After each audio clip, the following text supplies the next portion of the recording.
यहाँ तो कोई भी नहीं है। बेकार में ही लोगों ने आत्मा की कहानी फैला रखी है। विशिंग वेल के पास हजारों जाने गई थी। सबका मानना था कि वो जगह हॉन्टेड है। एक जर्नलिस्ट ने इसकी तह तक जाने की कोशिश की, लेकिन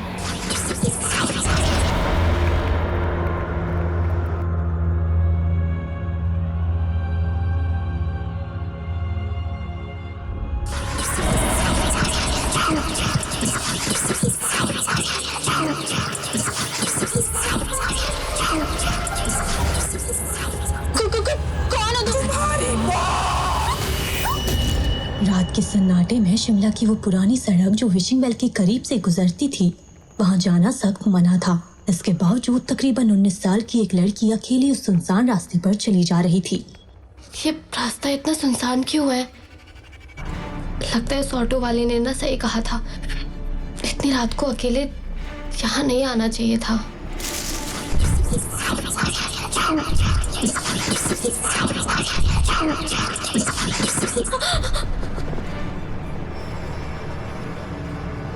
यहाँ तो कोई भी नहीं है। फिर वो कदमों की आवाज।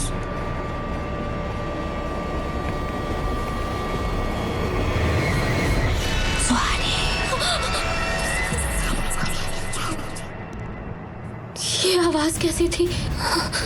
मेरा नाम किसने लिया?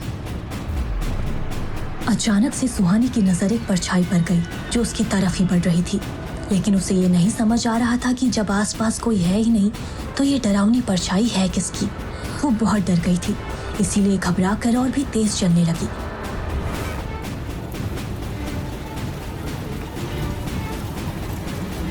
लेकिन जितनी तेजी से सुहानी चल रही थी, वो डरावनी औरत की परछाई उसे पकड़ने के लिए और भी तेजी से उसका पीछा करने लगी। वो साया उसे पकड़ने ही वाला था कि तभी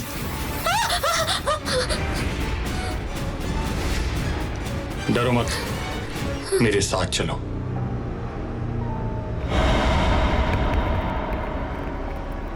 कौन है आप? चुपचाप मेरे साथ चलती रहो। कि छूते ही वो डरावनी औरत की परछाई वो कहाँ गायब हो गई?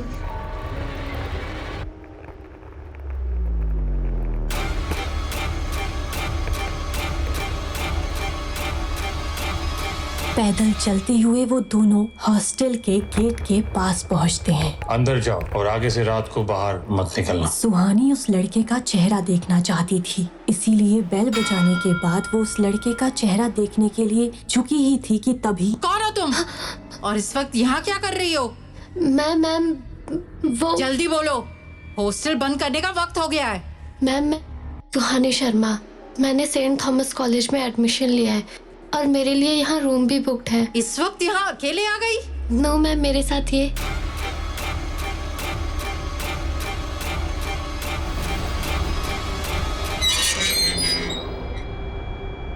किसे ढूंढ रही हो तुम? जिसके साथ मैं यहाँ आई हूँ, अभी तो यहीं था। यहाँ तो कोई नहीं है। जब मैं यहाँ आई तो तुम अकेली खड़ी थी। देखो काफी देर हो चुकी है, अंदर आ जाओ।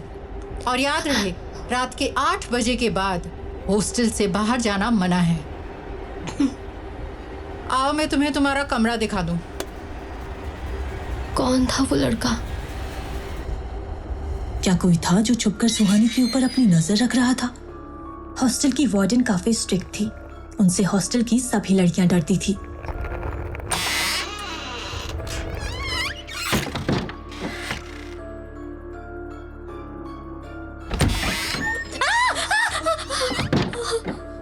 तो तुम मेरी नई रूममेट हो। हाय, आई एम निशा। हाय, सुहानी शर्मा। तुम इस वक्त यहाँ आई हो और तुम किस रास्ते से आई हो? पुराने रोड से। और तुम अभी तक जिंदा हो? क्या बात है? तुम ऐसा क्यों कह रही हो? क्योंकि वो बहुत डेंजरस रास्ता है। आज तुम लकी थी, लेकिन हमेशा नहीं होगी। दोबारा रात को कभी उस रास्ते से मत जाना। क्यों? ऐसा क्या है वहाँ? उस रोड के पास एक कुआं है जिसे विशिंग वेल कहते हैं। यहाँ के लोगों का मानना है कि वो जगह हॉन्टेड है। क्या सच में ऐसा है? मुझे नहीं पता, लेकिन लोग ऐसा कहते हैं। पर एक बात तो है कि लगभग रोज सुबह किसी न किसी की लाश जरूर मिलती है। यहाँ की पुलिस भी रात को वहां जाने से डरती है। क्या तुम्हें भी डर लगता है वहां जाने से? निशा तो गहरी नींद में सो गई थी, लेकिन सुहानी को नींद नहीं आ रही थी। बार बार उसके दिमाग में उस परछाई और उस लड़के का ख्याल आ रहा था। आखिर था कौन वो लड़का? उसके आने से वो परछाई कहाँ चली गई थी? कहीं वो परछाई मुझे मारने तो नहीं आई थी?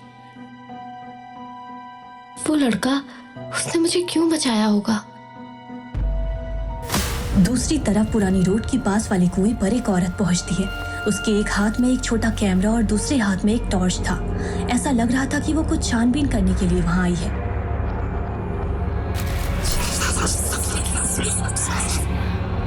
यहाँ तो कोई भी नहीं। बेकार में ही लोगों ने आत्मा की कहानी फैला रखी और कोई इसका फायदा उठाकर यहाँ के लोगों को मार रहा है।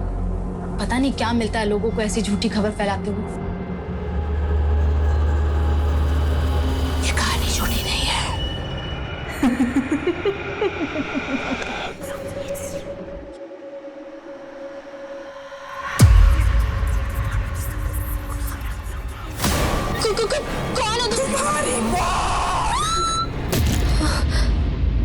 डर के कारण सुहानी की नींद टूट जाती है। वो देखती है कि निशा गहरी नींद में सो रही है और खुद से कहती है, ओह गॉड, कितना भयानक सपना था।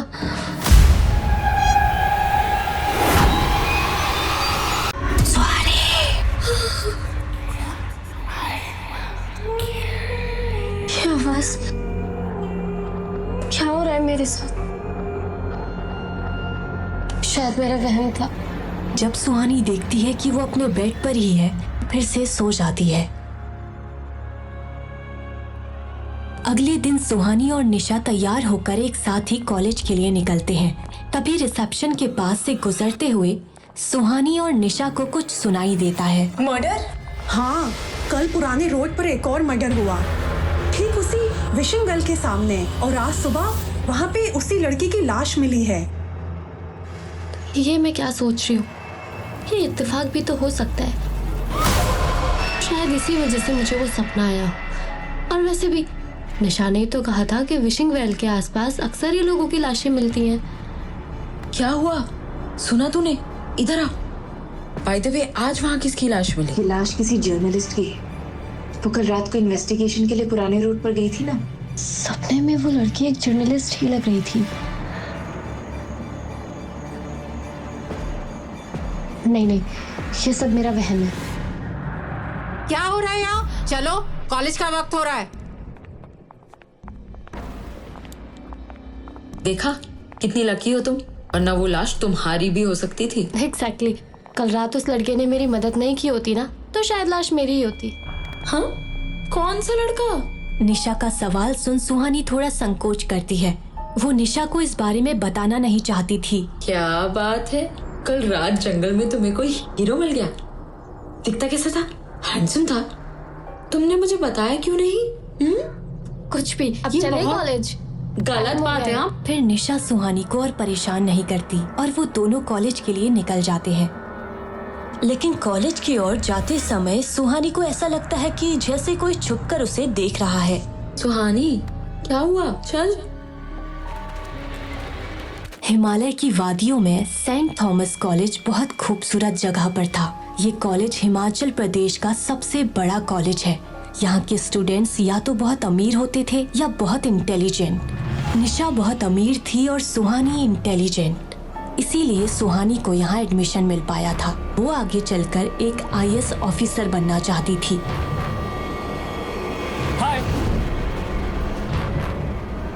हाय ब्यूटीफुल। विवेक, कहाँ थे तुम? कब से तुम्हारा वेट कर रही हूँ। तुम्हें पता है उस विशिंग वेल के पास कल रात फिर से मौत हो गई किसी की। तो हॉस्टल में बहुत सारी गॉसिप्स चल रही थी तो लेट हो गया। निशा और विवेक आपस में बातें करने लगते हैं। विवेक से बात करने के चक्कर में निशा सुहानी के बारे में तो भूल ही गई थी। सुहानी वहीं खामोशी से खड़ी थी।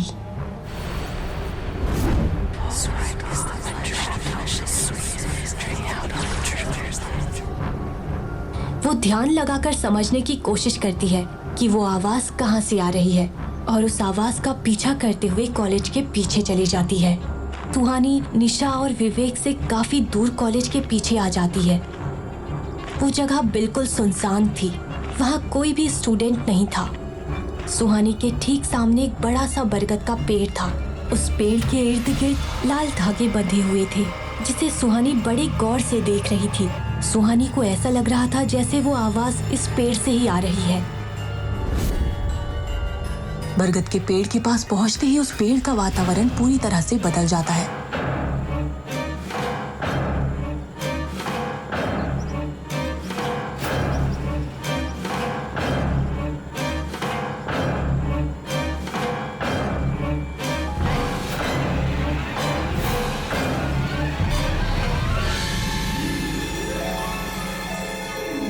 निशा के छूते ही सुहानी उसकी तरफ मुड़ती है। ऐसा लग रहा था कि वो अब तक होश में नहीं थी। पेड़ के आसपास का माहौल फिर से नॉर्मल हो जाता है। तुम इधर उधर क्या देख रही हो और तुम यहाँ क्या कर रही हो? सुहानी कोई जवाब नहीं दे पाती है, क्योंकि उसे खुद कुछ समझ नहीं आ रहा था कि वो वहाँ कैसे पहुँच गई। तुम्हें यहाँ नहीं आना चाहिए था। यहाँ स्टूडेंट्स का आना मना है। ये पेड़ हॉन्टेड है। हॉन्टेड? वो छोड़ो ना ये सब, मुझे तुम्हें किसी से मिलवाना है। सुहानी और निशा के जाते ही उस जगह का माहौल फिर से बदल जाता है और जोरों से किसी के हंसने की आवाज वहाँ गूंजने लगती है। Vivek, meet my roommate Suhani, and Suhani, meet my boyfriend Vivek. Hi Suhani, nice to meet you. आज कॉलेज में हर जगह कल रात हुए हादसे की बात हो रही थी। वो जर्नलिस्ट कॉलेज भी आई थी ना? हाँ, और वो विशिंग वेल के बारे में कुछ पूछ रही थी। निशा, उस कुएं को विशिंग वेल क्यों कहते हैं? तुम्हें पता नहीं है क्या? चलो मैं बताता हूँ। यहाँ के लोग मानते हैं कि उस कुएं के पास जाकर जो कुछ भी मांगो वो तुम्हें मिल जाता है। मिल तो जाता है, लेकिन उसके बदले में कुछ ऐसा छीन लिया जाता है जो तुम्हें बहुत प्यारा होता है। कहते हैं वहाँ सालों से एक आत्मा रहती है जो लोगों की विशेस पूरी करती है। पता नहीं विशेस पूरी होती है या नहीं, लेकिन कम से कम शिमला के लोग तो बिल्कुल नहीं जाते। सुहानी को ये कहानी काफी दिलचस्प लग रही थी। वो इस बारे में और भी जानना चाहती थी, लेकिन निशा उसे क्लास में चलने के लिए कहती है। सुहानी, निशा और विवेक एक साथ क्लास की तरफ बढ़ जाते हैं। तभी एक लग्जरी कार कॉलेज कैंपस में आकर रुकती है। उस कार के वहाँ आते ही कॉलेज कैंपस में बिल्कुल खामोशी छा जाती है। जब कार का दरवाजा खुलता है तो उसके अंदर से एक बहुत खूबसूरत औरत बाहर आती है। वो दिखने में इतनी खूबसूरत थी कि लड़के ही नहीं बल्कि लड़कियां भी उसे देखती रह जाती हैं। वो औरत कार से उतरकर कॉलेज के अंदर जाती है। चलते हुए वो औरत सुहानी के पास से गुजरती है तो वो सुहानी को एक नजर देखकर आगे बढ़ जाती है। उस औरत को देखकर सुहानी को अजीब सी बेचैनी हो रही थी। उसके वहां से जाने के बाद सभी चैन की सांस लेते हैं। ये लो, फिर से आ गई मैडम। हाँ, आएगी भी क्यों नहीं? कल पुराने रोड पर मर्डर जो हुआ है। ये है हमारी कॉलेज की ट्रस्टी मिस पद्मिनी सिंघानिया। ये बहुत ही अजीब है यार। कुछ लोगों का मानना है कि ये इस शहर में तभी दिखती है जब विशिंग वेल के पास किसी की मौत होती है। लेकिन सुहानी के फिर कुछ कहने से पहले ही निशा उसे और विवेक को क्लास के अंदर ले जाती है। सुहानी ये सोचकर परेशान हो रही थी कि कॉलेज की ट्रस्टी पद्मिनी सिंघानिया, जिन्हें वो आज पहली बार मिली है, वो उसे अजीब तरह से घूर क्यों रही थी।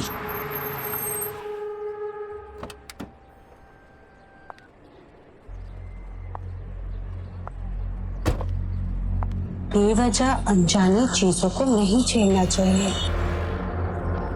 कभी कभी इसकी बहुत बड़ी कीमत चुकानी पड़ती है।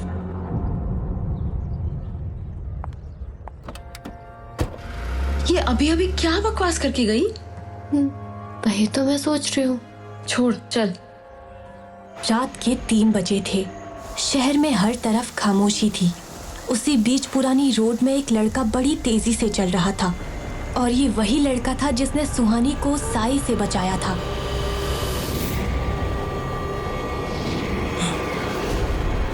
क्यों बचाया तूने उसे?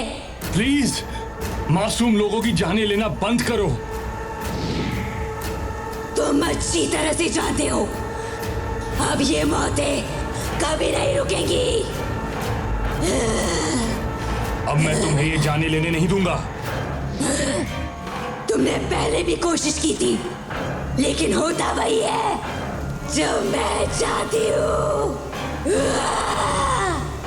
कौन है वो लड़की जिसे बचाने के लिए तू मेरे खिलाफ चला गया था? युवराज साई के गुस्से से वाकिफ था, इसलिए वो चुपचाप वहां से जाने के लिए मुड़ा। तुम कितनी भी कोशिश कर लो, अब वो मेरी नजर में आ चुकी है। कब तक बचाओगे उसे?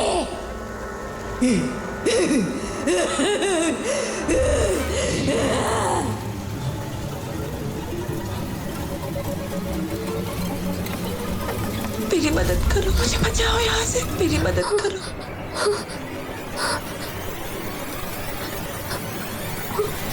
ये आवाज, क्या मैं फिर से सपना देख रही थी?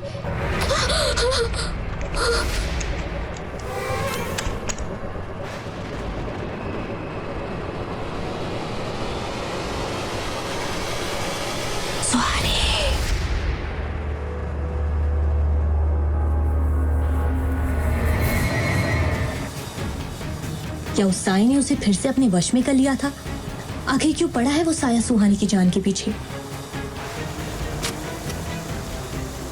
कौन है वो लड़का? आखिर क्या रिश्ता है उसका उस साई से? आगे की कहानी जानने के लिए देखिए अगला एपिसोड सिर्फ पॉकेट FM के YouTube चैनल पर, और साया अ कर्स्ड लव स्टोरी के सारे एपिसोड्स को सुनने के लिए डिस्क्रिप्शन में दी लिंक से डाउनलोड करें पॉकेट FM ऐप।